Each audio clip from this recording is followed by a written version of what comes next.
Hello everyone, welcome to Sparkup classes. This is Suman Yadav. आज हम start कर रहे हैं हमारा नया चैप्टर ऑर्गेनिजम्स एंड पॉपुलेशंस। ये हमारा चैप्टर नंबर 13 है। इसको हम स्टार्ट करें और बहुत ही जल्दी ये चैप्टर खत्म हो जाएगा। बहुत बड़ा चैप्टर नहीं है, एक्चुअली में चैप्टर तो बड़ा है लेकिन आधा पार्ट इस चैप्टर का कटा हुआ है, डिलीटेड पोर्शन है। तो हमें कुछ ही पार्ट पढ़ना है इस चैप्टर का, ठीक है। तो 2 से 3 लेक्चर में ये चैप्टर भी आपका खत्म हो जाएगा। इकोलॉजी में ये पूरा यूनिट इकोलॉजी का है, जिसमें आप ऑर्गेनिजम्स एंड पॉपुलेशन पढ़ते हो, इकोसिस्टम पढ़ते हो, बायोडाइवर्सिटी पढ़ते हो। ये 3 ही चैप्टर आपको पढ़ना है, चौथा चैप्टर डिलीटेड है। तो 3 चैप्टर हमारे बाकी है इसको ले करके, ठीक है। ये खत्म कर लेंगे, उसके बाद हम जेनेटिक्स वाला पोर्शन कवर कर लेंगे। तो ये आपका 1 तारीख से पहले ही खत्म हो जाएगा, उसके बाद हम जेनेटिक्स कर लेंगे और मोस्ट प्रोबेबली आपके 5 तारीख के लगभग आपका सिलेबस कंप्लीट होगा। ओके, 1-2 दिन इधर उधर हो सकते हैं, बाकी 5 तारीख तक मैं लगभग कंप्लीट कर दूंगी आपका सिलेबस। तो आपके पास काफी टाइम रहेगा रिविजन के लिए भी। 10-12 दिन आपके लिए रिविजन के लिए एनफ है। और वैसे भी आप सीक्वेंस वाइज अगर पढ़ते आ रहे हो तो आपको कहीं कोई दिक्कत नहीं आने वाली, ठीक है। तो चलो स्टार्ट करते हैं ऑर्गेनिजम्स एंड पॉपुलेशन चैप्टर के बारे में। अगर कोई लोग नए हैं, ठीक है, तो मैं उनको बता दूं, इस पूरी प्लेलिस्ट का लिंक आपको डिस्क्रिप्शन में मिल जाएगा, आप वहां से देख सकते हो। ओके, पूरी प्लेलिस्ट देख सकते हो। मैंने लगभग 50 वीडियोस बना दी हैं। छोटे छोटे से वीडियोस हैं, बहुत बड़े बड़े वीडियोस नहीं है। आप आसानी से कवर कर सकते हो। आप अभी से स्टार्ट करो तब भी कवर कर सकते हो। तो चलो स्टार्ट करते हैं। मैं अपना पेन कनेक्ट करना भूल गई थी। Yes, it is connected now. Okay, या ठीक है। तो चलो स्टार्ट करते हैं। पहले हमें कुछ कॉमन सी डेफिनेशंस देखनी है इस चैप्टर से रिलेटेड। डेफिनेशंस देखने के बाद ही हम मूव करेंगे आपके मेन चैप्टर पे, ठीक है। देखो, इसमें डेफिनेशन क्या देखनी है। पहली बात तो ऑर्गेनिज्म क्या होता है, पॉपुलेशन क्या होती है, एक और वर्ड आता है कम्युनिटी। ये सारे वर्ड्स क्या है। देखो जरा, आपका जो शरीर है ना, वो किससे मिलकर के बना हुआ है? सेल से। पूरे सेल से ही क्या बनी है? आपकी बॉडी बनी है। So cell is the basic unit of life. Cells को आप क्या कहते हो? Basic unit of life. Basic unit of life, है ना। सेल क्या है? Basic unit of life. इसी से आपका पूरा बॉडी बना है। आपका या किसी भी ऑर्गेनिज्म का जो बॉडी बना है वो सेल से बना है, चाहे वो प्लांट्स हो, एनिमल्स हो, बैक्टीरिया हो, कोई भी हो। उसकी पूरी बॉडी किससे बनी है? सेल से बनी हुई है, ठीक है। सेल्स मिल करके क्या बनाते हैं? कई सारे सेल्स मिल जाते हैं तो मिल करके बनाते हैं tissue. Group of cell is known as tissue. Okay, so tissue क्या है? Group of cells. Group of cells. Group of cells which perform similar function is known as tissue. Okay? Tissue से फिर क्या बनता है? टिश्यू से बनता है ऑर्गन। जैसे आपका हार्ट क्या है? एक ऑर्गन है, ठीक है। आपका लिवर क्या है? एक ऑर्गन है। आपकी किडनी क्या है? एक ऑर्गन है। So they are formed from tissues. They are formed from tissues. Organs किससे बनते हैं? टिश्यू से बनते हैं। और कई सारे ऑर्गन मिल करके आपका ऑर्गन सिस्टम बनाते हैं। जैसे अगर मैं कहूँ डाइजेस्टिव सिस्टम, तो आपके डाइजेस्टिव सिस्टम में माउथ है, ठीक है, आपकी सलाइवरी ग्लैंड्स हैं, स्टमक है, ईसोफेगस है, इंटेस्टाइन है। ये कई सारे ऑर्गन आपस में क्या हुए? जुड़े हुए हैं। और ये पूरे जुड़े हुए ऑर्गन क्या बना रहे हैं? ऑर्गन सिस्टम, डाइजेस्टिव सिस्टम बना रहे हैं। ऐसे ही आपका एक्सक्रीटरी सिस्टम होता है, जिसमें किडनी होती है, यूरेटर होता है, यूराइनरी ब्लैडर होता है। बहुत सारे ऑर्गन जब मिल करके कोई काम करते हैं तो उसे हम ऑर्गन सिस्टम कहते हैं। तो ऑर्गन से क्या बनेगा? ऑर्गन सिस्टम बनेगा। ऑर्गन सिस्टम, ऑर्गन सिस्टम मतलब क्या होता है? Many organ work together to do a function that is known as organ system. मैं लिख देती हूँ, organs together together make organ system. Organ system, ठीक है। कई सारे ऑर्गन मिल करके क्या बनाते हैं? ऑर्गन सिस्टम बनाते हैं। और कई सारे ऑर्गन सिस्टम से मिल करके क्या बनता है? ऑर्गेनिज्म बनता है। ऑर्गेनिज्म यानी कि हमारी पूरी बॉडी के अंदर कई सारे ऑर्गन सिस्टम है। So many organ system compose an organism. हम क्या है? एक ऑर्गेनिज्म है। मैं क्या हूँ? एक ऑर्गेनिज्म हूँ। प्लांट क्या है? एक ऑर्गेनिज्म है। चूहा क्या है? एक ऑर्गेनिज्म है। बिल्ली क्या है? एक ऑर्गेनिज्म है। ऑर्गेनिज्म मतलब जीव, कोई भी लिविंग थिंग को हम ऑर्गेनिज्म कहते हैं। एनी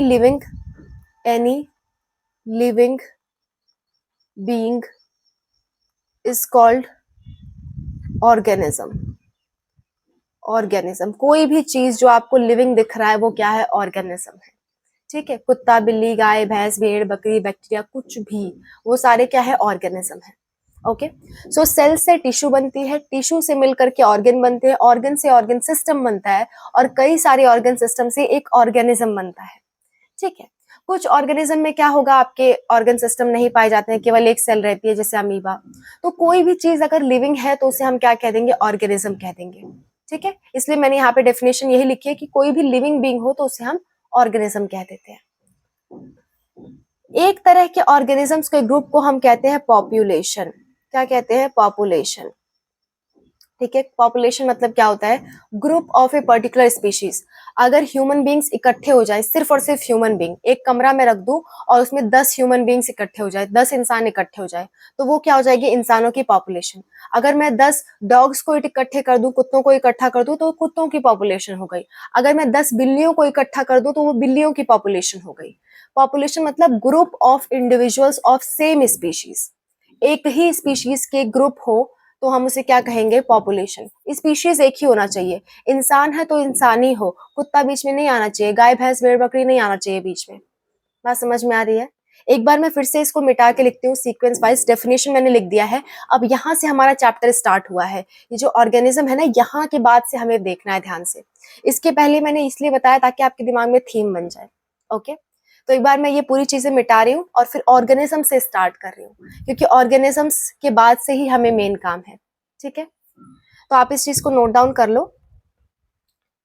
देखो, आपको इतना तो पता लग गया कि सेल ही आगे चल करके क्या बनाएगा? ऑर्गेनिज्म बनाएगा। ऑर्गेनिज्म क्या है? कोई भी लिविंग बीइंग है तो हम उसे ऑर्गेनिज्म कह देंगे। मैं जिंदा हूं तो मैं ऑर्गेनिज्म हूं। कोई भी चीज जो जिंदा है वो क्या है? ऑर्गेनिज्म है। ठीक है, any living being is known as organism. मैं डेफिनेशन भी साथ साथ में कोशिश कर रही हूँ लिखते चलो। एंड आई एम सॉरी, मैंने प्रीवियस वीडियो की डेफिनेशन नहीं लिख पाई थी, तो मैंने उसकी डेफिनेशन कमेंट्स बॉक्स में पिन कर दी है, आप वहां से देख सकते हो। आई एम सॉरी, उसमें एक बार आप अपलोड कर दो वीडियो तो फिर एडिट नहीं किया जा सकता। ठीक है, तो कल काफी टेंशन थी जिसकी वजह से मेरा दिमाग काम नहीं कर रहा था, मैं भूल गई थी उसको ऐड करना। ठीक है, तो क्या है, मैंने कमेंट में ऐड कर दिया, उस वीडियो की कमेंट में पिन कर दिया है। सबसे पहला कमेंट आपको मिल जाएगा इंसर्शनल इनएक्टिवेशन और बायोपायरेसी का, आपको डेफिनेशन मिल जाएगी सबसे पहले कमेंट पे, आप जाके देख सकते हो। और फिर भी अगर आपको ढूंढने में दिक्कत होती है तो आप मुझे कमेंट करना, मैं वो कॉपी पेस्ट करके आपको भेज दूंगी। ओके, चलो, आज मैं कोशिश कर रही हूँ मैं साथ साथ में डेफिनेशंस लिखते चलूं। ठीक है, भले थोड़ा सा टाइम लगेगा पर साथ साथ में कर लेते हैं। Organisms, any living being is known as organisms, ये मैंने अभी लिखा भी था। कई सारे ऑर्गेनिजम्स मिलके क्या बनाते हैं? पॉपुलेशन। पॉपुलेशन, ठीक है, population means group of individuals. Individuals मतलब लोग। ठीक है, आप उसे ऑर्गेनिजम्स भी कह सकते हो, ग्रुप ऑफ ऑर्गेनिजम्स कह सकते हो। Individuals of same species. Same species. एक और एग्जांपल देती हूँ, अगर आप कुत्तों की पॉपुलेशन इकट्ठा कर रहे हो, डॉग की, तो एक ही स्पीशीज के डॉग होना चाहिए। ऐसा नहीं कि एक अल्सेशियन कुत्ता ला दिया, एक आपका, मुझे डॉग की वैरायटी ज्यादा पता नहीं, एक अल्सेशियन ला दिया, एक कोई नॉर्मल ला दिया, एक कोई दूसरा ला दिया, सफेद बालों वाला बड़ा बड़ा ला दिया। नहीं, एक ही स्पीशीज के सारे होने चाहिए, तभी जाके वो पॉपुलेशन कहलाएगी। जैसे मान लो बर्ड है, बर्ड में आप सारी बर्ड्स को एक साथ नहीं रखोगे, ईगल का ग्रुप अलग रखोगे। ठीक है, आप स्पैरो का ग्रुप अलग रखोगे, क्रो का ग्रुप अलग रखोगे, तो क्रो के ग्रुप्स को हम कहेंगे पॉपुलेशन, स्पैरो के ग्रुप को कहेंगे पॉपुलेशन, और आपके ईगल के ग्रुप को कहेंगे पॉपुलेशन। लेकिन अगर इन सबको मिला दोगे, कई पॉपुलेशन को मिला दोगे, तो उसे पॉपुलेशन ना कह के हम कहते हैं community. Community, community is group of populations. Group of population यानी कई सारी पॉपुलेशन को आप मिला दो। आप ईगल, 10 ईगल ले लो, 10 स्पैरो ले लो, आप 10-12 वो क्या ले लो, हमिंग बर्ड ले लो। ठीक है, कोई भी अलग अलग बर्ड्स आपने ले ली, तो वो क्या है? कम्युनिटी है। ठीक है, group of population is known as community. लेकिन क्या हो, अगर एक ही स्पीशीज के इंडिविजुअल्स हो तो उसे क्या कहेंगे? पॉपुलेशन। आई होप आपको समझ में आ रही है मेरी बात। अगर सिर्फ ईगल ले रहे हो तो क्या है? पॉपुलेशन। सिर्फ स्पैरो ले रहे हो तो क्या है? पॉपुलेशन। लेकिन ईगल, स्पैरो और हमिंग बर्ड, बहुत सारे आपने बर्ड्स ले लिए, तो उसे आप क्या कहोगे? कम्युनिटी कहोगे। ठीक है, आपने इंसान ले लिया और इंसान अपने पालतू कुत्ते भी साथ में ले लिए और तब जाके एक रूम में बंद है, तो वो उसको पॉपुलेशन नहीं कहा जाएगा, उसको कम्युनिटी कहेंगे हम। जहाँ पे सिर्फ इंसान प्रेजेंट है वो पॉपुलेशन, जहाँ पे सिर्फ कुत्ते प्रेजेंट है वो पॉपुलेशन। लेकिन अगर मिक्सचर है कई लोगों का तो उसे हम क्या कहेंगे, कम्युनिटी कहेंगे, पॉपुलेशन नहीं कहेंगे। Okay, so population is group of individual of same species, but community is group of population. यानी आप ऐसा भी कह सकते हो group of individuals of different species, आप ऐसे भी कह सकते हो, कहने का ढंग बस अलग है। ठीक है, मैं लिख भी देती हूँ, दोनों बात लिख देती हूँ। और group of individuals of different species, इसे आप क्या कहोगे, कम्युनिटी कहोगे। ठीक है, अब कई सारी कम्युनिटी जब मिल जाती हैं तो आपके इकोसिस्टम बनाती हैं। इकोसिस्टम, यहाँ पे ये मोस्ट इंपॉर्टेंट डेफिनेशन, इकोसिस्टम, इसकी डेफिनेशन आपसे पूछी जाती है, व्हाट इज इकोसिस्टम। इकोसिस्टम में living plus non living being आते हैं। ठीक है, आपने अभी तक लिविंग बीइंग पढ़ा था कि पॉपुलेशन मतलब कि लिविंग बीइंग्स हो, उसमें कोई भी एक ग्रुप ऑफ इंडिविजुअल्स हो, कम्युनिटी में कई सारे ग्रुप ऑफ इंडिविजुअल हो, लेकिन हमने कोई नॉन लिविंग बीइंग की बात नहीं की, सिर्फ हमने इंसानों की बात की थी। लेकिन वो इंसान क्या करे, अपने साथ साथ एक एक बॉल लेते आए, जैसे मान लो ये बॉल है, अपने साथ साथ हम क्या करें, एक एक बॉल लेते आए, एक एक बॉल लेते आएंगे, जल गया एक एक बॉल लेते आएंगे अपने साथ साथ, तो ये क्या हो जाएगा, ये हो जाएगा नॉन लिविंग थिंग। ठीक है, तो अब इंसानों के साथ साथ क्या है, एक एक बॉल है उनके हाथ में, यानी वो पॉपुलेशन नहीं रह गई, वो क्या हो गई, आपकी इकोसिस्टम हो गई। Individual living beings plus non living beings, ये क्या हो जाएगी, ये हो जाएगी आपकी इकोसिस्टम। ओके, इकोसिस्टम में living beings plus non living beings सबको रखा जाता है। मैं इसको बंद कर दूं, बंद हो जा, हो गया। चलो, ecosystem is group of, group नहीं, इंटरैक्शन कह सकते हो, interaction between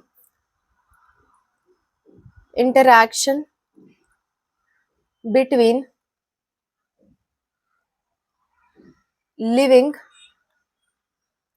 and non living. ठीक है, सजीव और निर्जीव, यानी कि लिविंग बींग्स और नॉन लिविंग के बीच का इंटरैक्शन, कि आपस में क्या संबंध है, इसी को हम इकोसिस्टम से दर्शाते हैं। जैसे कि मान लो हम क्या करते हैं, एटमॉस्फेयर से ऑक्सीजन लेते हैं और कार्बन डाइऑक्साइड देते हैं, तो ये हमारा एटमॉस्फेयर के साथ रिलेशन है, इसी रिलेशन को हम कहते हैं इकोसिस्टम।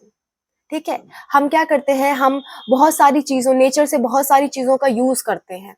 एक मैंने सांस वाली बात बताई, नेचर से आप बहुत सारी चीजों का यूज करते हो। आप नेचर से क्या लेते हो, आप मिनरल्स निकालते हो, सोने चांदी वगैरह की चीजें निकालते हो, फिर उसको पहनते हो। ठीक है, आपको खाने में बहुत सारी आपको न्यूट्रिशन की जरूरत होती है, तो आप क्या कर रहे हो, अपने इकोसिस्टम से इंटरैक्ट कर रहे हो। ठीक है, आपका अपने इन्वायरमेंट से इंटरैक्ट कर रहे हो, आपका आपके इन्वायरमेंट से इंटरैक्ट करना इकोसिस्टम कहलाता है। Right, interaction between living beings and non living is your ecosystem. Okay, मैंने साथ में डेफिनेशन लिख दिया, मोस्ट इंपॉर्टेंट है, प्लीज इसको याद रखना। इस चैप्टर में अभी तक जो मैंने बताया उसमें ये इंपॉर्टेंट डेफिनेशन, आप इसे याद रखना। ओके, एक और बात, लिविंग बींग्स को हम कहते हैं बायोटिक। लिविंग बींग्स का दूसरा नाम होता है बायोटिक और नॉन लिविंग का दूसरा नाम होता है एबायोटिक। तो कहीं कहीं आपको देखने को मिल जाएगा interaction between biotic and abiotic, तब भी आप उसको करेक्ट मानोगे। ठीक है, बायोटिक मतलब लिविंग बींग्स, एबायोटिक मतलब नॉन लिविंग थिंग्स। ठीक है, कई सारे इकोसिस्टम मिला करके क्या बनता है, आपका बायोस्फीयर बनता है। बायोस्फीयर, ठीक है, बायोस्फीयर मतलब पूरा लिविंग बींग्स, सभी लिविंग बींग्स को मिला लो जितने धरती पे हैं, और सभी नॉन लिविंग चीजों को मिला दो, ये पूरा चीज क्या बनाएगा, बायोस्फीयर। यानी कि हमारा अर्थ क्या है, अर्थ एक बायोस्फीयर है। अर्थ पे जितनी भी सारी चीजें हैं उन सबको मिला दो तो आप क्या कहोगे, बायोस्फीयर। ठीक है, अर्थ में सारी चीजों को मिला दो, पानी है, तालाब है, ठीक है, आप हो, कुत्ते हैं, बिल्लियां हैं, पेड़ पौधे हैं, सब कुछ जितना भी आपको आसपास दिख रहा है उस सबको मिला दो तो आपको क्या कहलाएगा, biosphere. So earth is a biosphere. Okay, आप अर्थ को क्या कहोगे, बायोस्फीयर, यानी ऐसा स्फीयर जिसपे लाइफ है और क्या है, बहुत सारे आपके नॉन लिविंग थिंग्स हैं, उसको हम कहते हैं biosphere. Okay, so biosphere includes all the living and all the non living beings. Okay, biosphere includes all the living and all the non living things. Okay, ये पूरा आपका क्या हो गया, बायोस्फीयर हो गया. आई होप आपको ये सारी डेफिनेशंस क्लियर हो गई होंगी. मैं इंपॉर्टेंट डेफिनेशन बता देती हूँ आपसे क्या क्या पूछेगा. आपसे इकोसिस्टम तो पूछेगा what is the definition of ecosystem. कभी कभी आपसे पॉपुलेशन और कम्युनिटी की भी डेफिनेशन पूछ सकता है, तो इन दोनों को भी आप ध्यान रखोगे. ओके, पॉपुलेशन की जस्ट अ मिनट, पॉपुलेशन की, ठीक है, पॉपुलेशन की और आपकी कम्युनिटी की और आपकी इकोसिस्टम, ये तीनों आप अच्छे से याद रखोगे, इनकी डेफिनेशन याद रखोगे. ठीक है, अब हम आगे देखते हैं पॉपुलेशन के बारे में थोड़ी सी और चीजें देखेंगे. देखो, पॉपुलेशन के बारे में आपको बहुत सारी चीजें पढ़नी है. इस चैप्टर में मेनली हम पॉपुलेशन के बारे में पढ़ेंगे, क्योंकि हमारे चैप्टर का नाम ही है ऑर्गेनिजम्स एंड पॉपुलेशंस. सो हमारा गोल है कि हम इसमें पॉपुलेशंस पढ़ें. इस पर्टिकुलर चैप्टर में हम क्या पढ़ेंगे, पॉपुलेशन के बारे में पढ़ेंगे. पॉपुलेशन के बारे में क्या क्या पढ़ेंगे. पहली बात तो पॉपुलेशन का एज डिस्ट्रीब्यूशन पिरामिड देखेंगे. एज डिस्ट्रीब्यूशन पिरामिड, उसके बाद हम देखेंगे पॉपुलेशन एट्रीब्यूट्स. एट्रीब्यूट्स में ही एज डिस्ट्रीब्यूशन पिरामिड आता है, पर हम इसको अलग से देखेंगे. और तीसरा है इंटरैक्शन.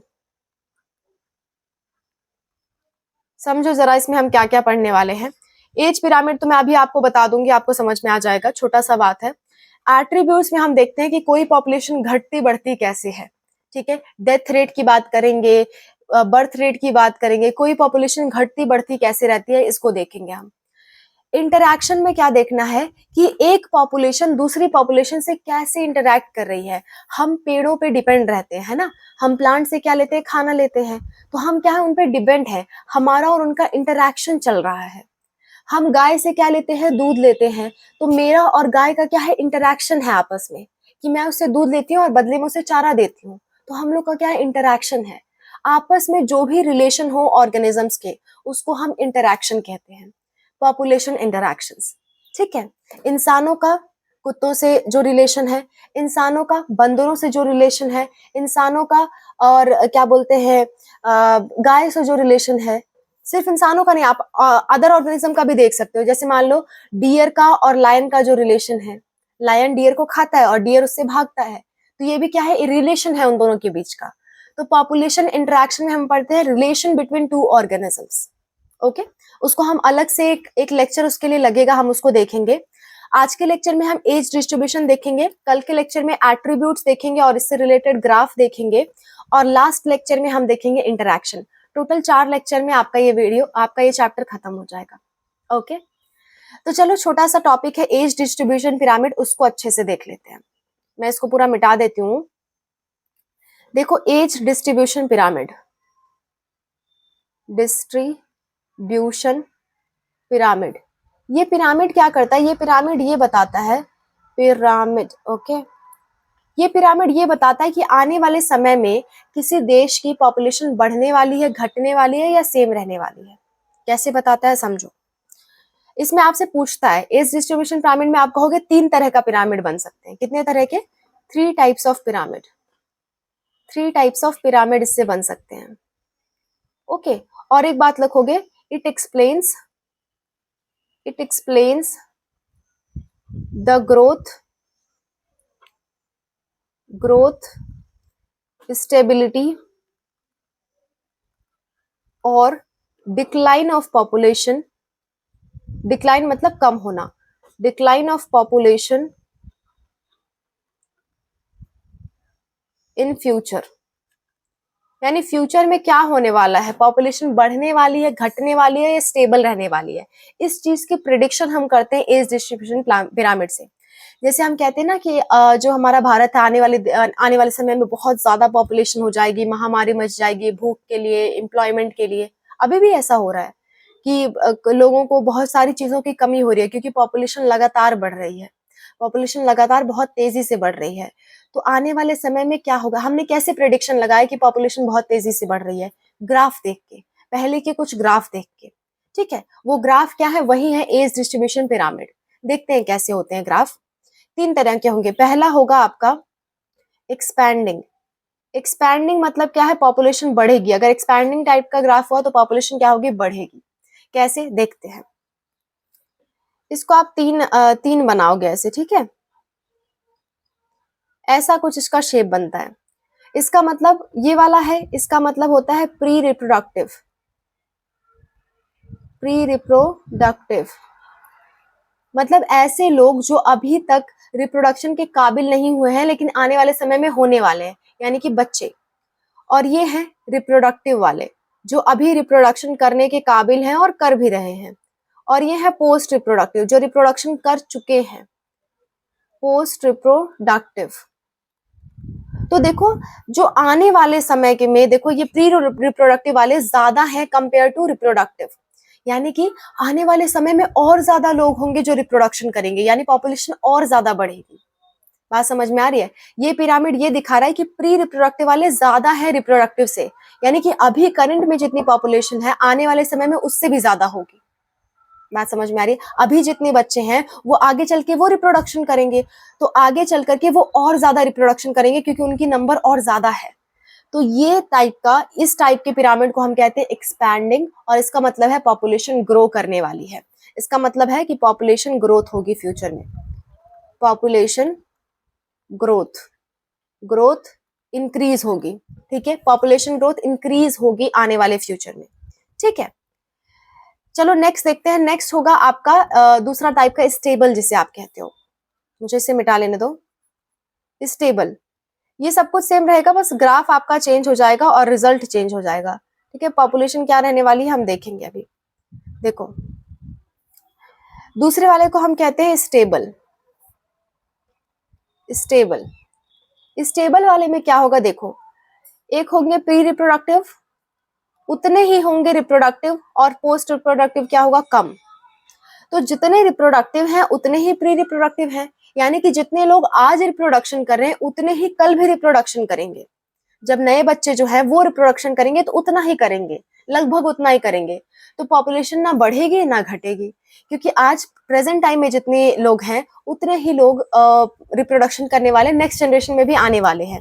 ये ग्राफ ऐसा कुछ दिखा रहा है, ठीक है। तो इसमें क्या हुआ, इसमें आप कहोगे पॉपुलेशन स्टेबल रहेगी, पॉपुलेशन ना ही ग्रो करेगी ना ही डिक्लाइन होगी, इसे आप स्टेबल कहते हो। और ये देखो बेल की तरह बन रहा है ना, बेल की तरह, इसीलिए इसको बेल पिरामिड भी कहते हैं। Bell pyramid. बेल पिरामिड किस में बनता है, बेल पिरामिड बनता है स्टेबल पॉपुलेशन में, स्टेबल एज पिरामिड में।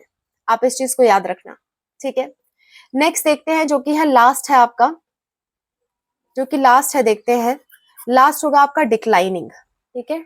डिक्लाइनिंग में देखते हैं क्या होता है। इस चीज को आप नोट करने चलना, आपसे क्वेश्चन पूछता है explain the age distribution pyramid, तो आपको बना बना करके एक्सप्लेन करना होता है, ठीक है। देखो नेक्स्ट है आपका डिक्लाइनिंग। ठीक है। डिक्लाइनिंग में क्या होगा, अभी जो रिप्रोडक्टिव वाले हैं वो ठीक ठाक है, रिप्रोडक्टिव वाले क्या है, ठीक ठाक है। Just a minute. रिप्रोडक्टिव वाले देखो इतने सारे हैं, लेकिन जो प्री रिप्रोडक्टिव है वो कम है रिप्रोडक्टिव से, और पोस्ट वाले भी क्या है, कम है। प्री वाले क्या है, कम है, यानी आने वाले समय में और कम लोग रिप्रोडक्शन करेंगे, यानी पॉपुलेशन क्या होगी, डिक्रीज होगी।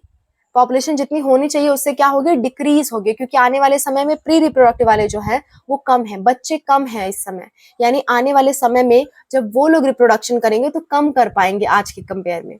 तो ऐसी को हम कहेंगे पॉपुलेशन डिक्लाइन। पॉपुलेशन क्या होगी, कम होगी, डिक्लाइन होगी। और देखो इस शेप को, इस शेप के डायग्राम को हम कहते हैं स्पिंडल शेप। Spindle shape. तो स्पिंडल शेप का पिरामिड कब बनेगा, जब आपका डिक्लाइनिंग एज पिरामिड होगा, ठीक है। इतनी सारी बातें हो गई आज के क्लास में। हमने कुछ डेफिनेशंस देख ली और एज डिस्ट्रीब्यूशन पिरामिड देख लिया। आपसे इसके डेफिनेशन बहुत ज्यादा नहीं पूछता है, बस आपसे पूछेगा एक्सप्लेन एज डिस्ट्रीब्यूशन पिरामिड। तो आप तीनों पिरामिड बनाओगे इसी तरह से जैसे मैंने बनाया, आप उनके नाम लिखोगे और पॉपुलेशन में क्या असर पड़ेगा वो चीज लिखोगे। दैट्स इट, आपका काम बन जाएगा। ओके तो आज की क्लास में बस इतना ही। मैंने कोशिश की कि मैं सारे डेफिनेशन लिखते चलूं, मुझे नहीं लगता मैंने कुछ छोड़ा है। ओके फिर भी आपको कोई प्रॉब्लम होती है तो आप जरूर सजेशन दो, मैं उस पर इम्प्रूव करने की कोशिश करूंगी। Okay, wish you all the best. मिलते हैं नेक्स्ट वीडियो में। नेक्स्ट वीडियो में हम पढ़ेंगे पॉपुलेशन के ग्राफ के बारे में, एट्रीब्यूट्स के बारे में। Okay, so wish you all the best, see you in next class.